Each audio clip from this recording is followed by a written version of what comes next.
मुख्यमंत्री नायब सैनी ने धर्मेंद्र प्रधान से मुलाकात की। कल देर शाम दिल्ली पहुंचे थे मुख्यमंत्री नायब सैनी। कई और अहम मुलाकात भी मुख्यमंत्री नायब सैनी कर सकते हैं। विभाग बंटवारे को लेकर नेताओं के साथ चर्चा की जा सकती है और चर्चा के बाद 1 से 2 दिन में मंत्रियों को विभाग बांटे जा सकते हैं। मुख्यमंत्री सैनी अपने पास कई विभाग रख सकते हैं, यह जानकारी सामने आई। गृह, वित्त, नगर और ग्राम आयोजना विभाग अपने पास रख सकते हैं। वहीं अगर बात अनिल विज की जाए तो अनिल विज को शहरी निकाय और उच्च शिक्षा विभाग मिल सकता है। महिपाल ढांडा को कृषि एवं पशुपालन विभाग के मंत्री बनाया जा सकता है। विपुल गोयल को भी उद्योग विभाग मिल सकता है। श्रुति चौधरी को आबकारी और कराधान विभाग मिल सकता है। इस खबर पर ज्यादा जानकारी देने के लिए इस वक्त मेरे साथ मेरी सहयोगी हरसिमरत जुड़ चुकी है। हरसिमरत, हरियाणा में विभागों के बंटवारे से पहले मंत्रियों ने दिल्ली में डेरा डाला हुआ है, ये जानकारी सामने आई। राव रणबीर गंगवार, गौरव गौतम ने दिल्ली में सीएम नायब सैनी से मुलाकात की है और यह भी जानकारी सामने आई थी जिस तरह से मुख्यमंत्री नायब सैनी ने धर्मेंद्र प्रधान से मुलाकात की है और कई नेताओं के साथ में चर्चा होनी है। किस मंत्री को कौन सा विभाग मिल सकता है, क्या कुछ कयास, क्या कुछ चर्चा चल रही है?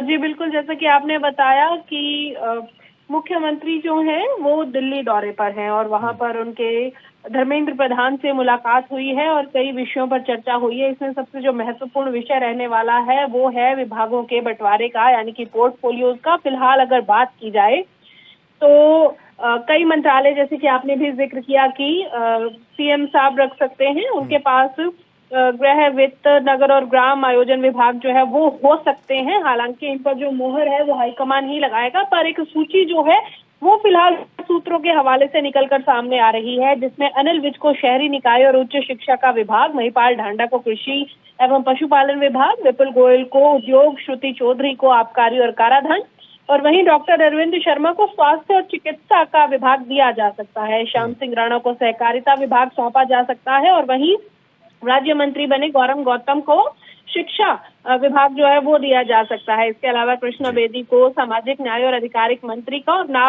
नरवीर को पीडब्ल्यूडी दिया जा सकता है। आपको ये भी बता दें कि इस बार जो ये लिस्ट आउट हुई है, अभी फिलहाल सूत्रों के हवाले से हुई है, इस पर जो मोहर है वो हाईकमान लगाएगा, पर इसको लेकर के दिल्ली जाने का जो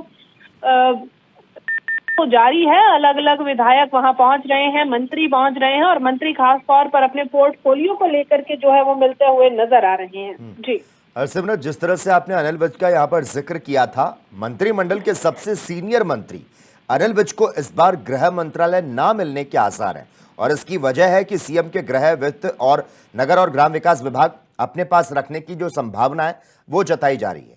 हालांकि हम बात करें इसके पहले की तो मनोहर लाल खट्टर की सरकार में अनिल विज के पास होम और हेल्थ की जिम्मेदारी थी। इसे किस तरह से देखा जा सकता है? बिल्कुल, जिस तरह आपने पुरानी बातों का जिक्र किया लक्की, तो मैं यहाँ पर आपको ये भी याद दिलवाना चाहूंगी कि बेशक गृह मंत्रालय जो था वो अनिल विज के पास रहा था, पर जो मनोहर लाल के साथ अनिल विज की टसल रही है वो ही किसी से छुपी नहीं रही है।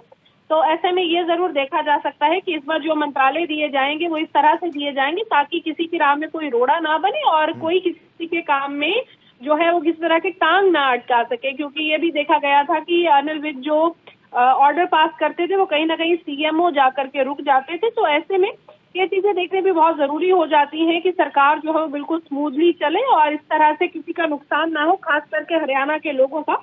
क्योंकि पिछली बार जब ऑर्डर्स को लेकर के बात हुई थी तो काफी चीजें उसमें ऐसी थी जिसमें कि लोगों का ज्यादा नुकसान हुआ क्योंकि फाइलें बहुत देर तक रुकी रही थी। जी ठीक है, धन्यवाद हरसिमरत तमाम जानकारी को हमसे साझा करने के लिए। तो मुख्यमंत्री नायब सैनी ने धर्मेंद्र प्रधान से मुलाकात की है। कल देर शाम राजधानी दिल्ली पहुंचे थे मुख्यमंत्री नायब सैनी और कई और अहम मुलाकात भी मुख्यमंत्री सैनी कर सकते हैं। विभाग बंटवारे को लेकर नेताओं के साथ चर्चा की जा सकती है और इस चर्चा के बाद 1 से 2 दिन में मंत्रियों को विभाग बांटे जा सकते हैं।